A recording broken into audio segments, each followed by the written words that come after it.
Alright, gentlemen, Sacred Stones has been released and it's time to get started on the next one.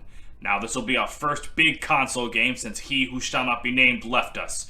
We gotta write a scenario and a story so good it'll make this the new pinnacle of Fire Emblem. Let's get to work. 3 weeks later. Alright, gentlemen, we've done it. This game will sell millions! Well, on my second episode ever, I covered the racist human on this channel, and late last year we covered the mixed human furry child on this channel, so I think it's about time to cover a character from Tellius who's actually a furry, Muarim. This slave-turned-government official has one of my favorite stories to tell in the Tellius games. So without further ado, let's get right into learning more about this Grinch Tony the Tiger hybrid. Also, for those who haven't played Tellius, a Beorc is a normal person and a Legu is an animal person. Just getting that out of the way. Muarim was a tiger Legu, born into slavery of a high-ranking Beorc Benyan noble. Like his parents were born into it and his grandparents were born into it before him. The pain and labor of his position was, as he puts it, as natural as breathing to him. From birth, obedience and subservience to the Beorc were drilled into him. He had to always have the right manners and the right tools on him to please his masters, or else he would have been subjected to beatings, and to be beaten by his masters was the lucky outcome. Some of the Legu slaves he worked with suffered much more permanent consequences for failing to please their master. Well, after living the life of a slave for a while, Muarim decided that he had enough of it, and decided he would simply leave. Yeah, it's never really stated how he escaped slavery, like he could have been freed by the law that freed them, but rich people ignored the law, and Muarim's master was definitely a rich person, so it's never directly stated. Regardless of how he got out though, he eventually found himself taking care of a young Beorc child named Tormod, and together they made the Legu Emancipation Army, a group of Legu fighters dedicated to the cause of freeing all of the slaves in Benyan. However, this would be no easy task. Though Benyan had outlawed slavery 20 years prior to the start of Path of Radiance, rich people like the Senate decided that the laws of the land were merely suggestions on how to live life, and kept their slaves anyway. Fearing what a Legu band could do to their way of life, the elites of Benyan society labeled Muarim's group as mere bandits, and hoped to wipe them out before there could be any real threat. Unfortunately for the slave owners, the Apostle of Benyan saw through their lies, and commissioned Ike specifically to go after Muarim so that he could get into contact with the army for her, away from the prying eyes of the Senate. And it's at this moment that Muarim is fought as a chapter boss in Path of Radiance, as Ike is dispatched to take out those quote-unquote desert bandits that had been threatening the safety of Benyan. The player can actually spare all the Legu fighting for some free bonus XP, but that's really hard, so I just killed him anyway. Muarim is a cool instance of gameplay story integration, as he is coded to never attack children. If you put Mist, Soth, or Rolf in front of him, he will stare at them aggressively, but never do anything else beyond that. But before Ike can strike down Muarim, Tormod intervenes, and Ike learns the truth of Muarim's reason for being in the desert. After learning this, Ike gets them into contact with Benyan's apostle, and starts putting forth the steps needed for their goal of ending slavery to bear some fruit.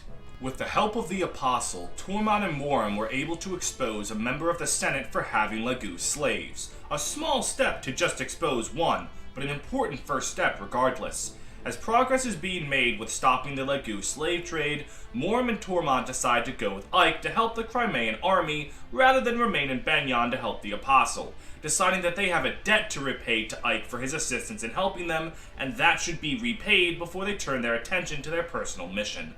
And from there, Muarim has no more to add to the story of Path of Radiance, but he does have supports. 3 of them to be exact, so let's just start and dive right into them. His support with Zahark has Zahark in need of some sword powder, a blade maintenance tool. Zahark is surprised when Muarim offers to fix Zahark's tools with the sword powder he has on him, since, Muarim has a distinct lack of swords that require the powder.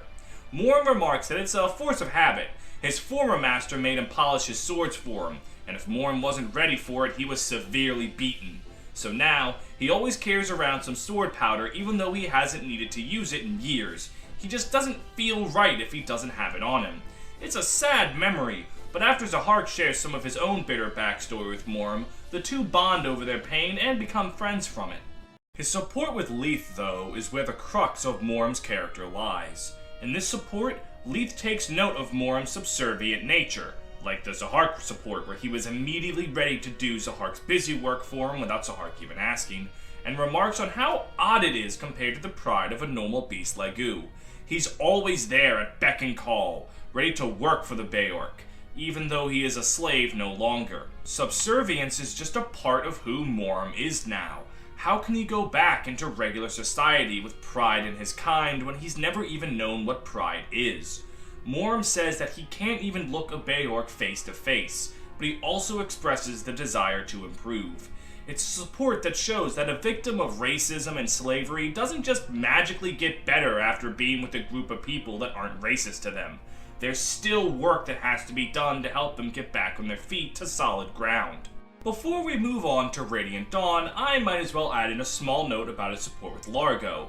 It's mostly a comic relief support, just the two of them having a friendly competition with each other over their shared brute strength. The two have a laugh over their fun, pointless weightlifting competition, and Muarim walks away with a new friend in the eccentric but kind Largo. Nothing major, but it's a silly fun that helps balance out a very serious character like Muarim. You gotta have some sunshine amidst all the doom and gloom, and his support with Largo does that job very well. That's about it for Muarim in Path of Radiance, but what about Muarim in Radiant Dawn? Well, okay, how to say this. Muarim is part of Tormod's gang in Radiant Dawn, which consists of him, Tormod, and a new character, Vika. Now ask any Radiant Dawn player, be they a fan of Radiant Dawn, a hater of Radiant Dawn, something in between, what they think of Tormod's gang. And they will all tell you something akin to the fact of, I have no fucking idea why Radiant Dawn hates Tormod's gang so much. Explaining this is going to require explaining just how Radiant Dawn is structured. It's split into 4 parts, 5 if you count the endgame as a separate part, which I will for the sake of simplicity. Part 1 is 11 chapters, Part 2 is 5 chapters, Part 3 is 15 chapters, Part 4 is 6 chapters, and the endgame is 5 chapters.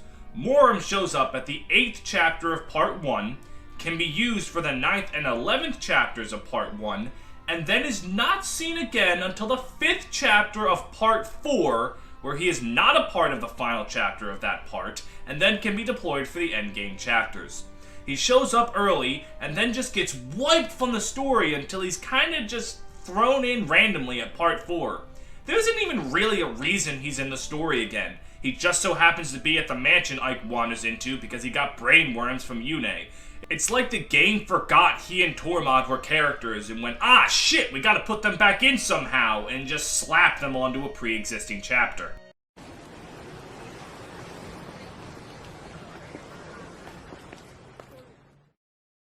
You know, wouldn't it be hilarious if we just dicked over Muarim and Tormod for absolutely no reason? Yeah, that'd be pretty cool, I think. Hey, did you get that thing I asked for a little while ago? Oh yeah, man, it's right here.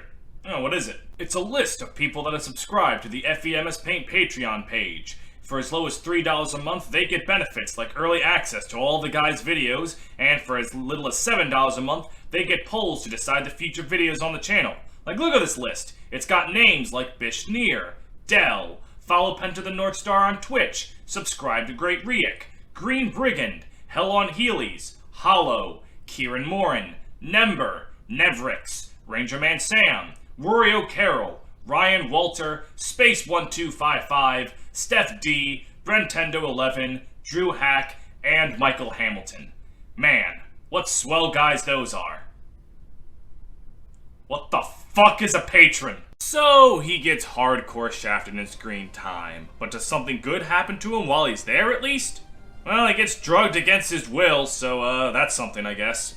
He joins Dayan's Liberation Army alongside Tormod to help out while the Apostle of Benyon is getting proof on the atrocities that have been going on there behind her back.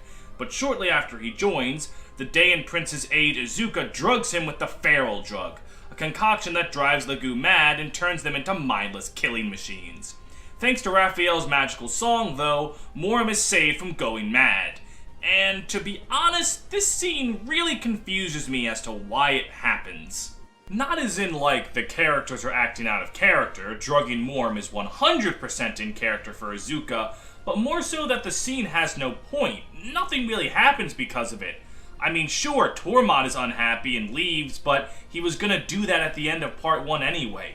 Was it to show Izuka as a scumfuck bastard?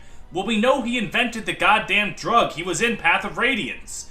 Was it to let people know that he was untrustworthy for people that didn't play Path of Radiance? Izuka has been acting evil and weird since his first scene in the game. You didn't need this scene for that. The only thing that I can think is that Muarim getting drugged was an excuse to have Raphael sing the Galder near Micaiah, so that she could have a response to it that alludes to her true heritage as a branded heron, but I really feel like you didn't have to drug Muarim for such a minor detail. But beyond that, Muarim also serves to talk to Micaiah about her role as a branded, a half Beorc, half Lagoo woman. I made a whole character analysis about Stefan if you want to learn more about the branded, but for Muarim, he's one of the few that don't judge based on someone having a brand. He's a contrast to Vika, who doesn't understand why, but feels genuinely uneasy around Micaiah, harkening back to the Lagoo's ability to sense the brand that Stefan talked about in Path of Radiance. Muarim and Micaiah talking about the brand is honestly more important for Micaiah's character than Muarim's, and really with every Tellius character I do, I feel like more and more I need to do Micaiah, but it's a good interaction nevertheless. And to cap off Muarim's tale, he becomes the first ever Lagoo to have power in Benyan's government, helping Lagoo slaves find freedom and former Lagoo slaves find a good life. Something to note is his ending is altered slightly if Tormod dies, stating that he worked on in memory of his dear friend. His character might not have done much in Radiant Dawn, but his story of a slave trying to find his way back to humanity is one of my favorites, and offers a perspective on Tellius' racism theme unique to him. He might not have the most lines or the most relevancy, but to me, he is a person Tellius would be sorely lacking without. I would like to thank all of you for sticking through to the end of another FEMS Paint character analysis. As always, this was fun to make, and thank you all for sticking around this long. Normally, this is the part where I thank Green Brigand for his help with the script, which he did help, but I'm a little pissed off at him because of an unintentional jab he took at me in his Pokemon Let's Go playthrough. Steve? You've got a Pokemon... Steve, are you okay? What happened? Did something happen in your FE6 run? Yeah, he made that before Roy committed die, so that was just really unfortunate timing. If you enjoyed the video, please leave a like on the video, comment, subscribe, ring the bell for notifications, subscribe to the Patreon, and if you want to see more of my content, consider watching me play through Tearing Saga. It is, it's going. Well, alright, first level up of the entire Let's Play.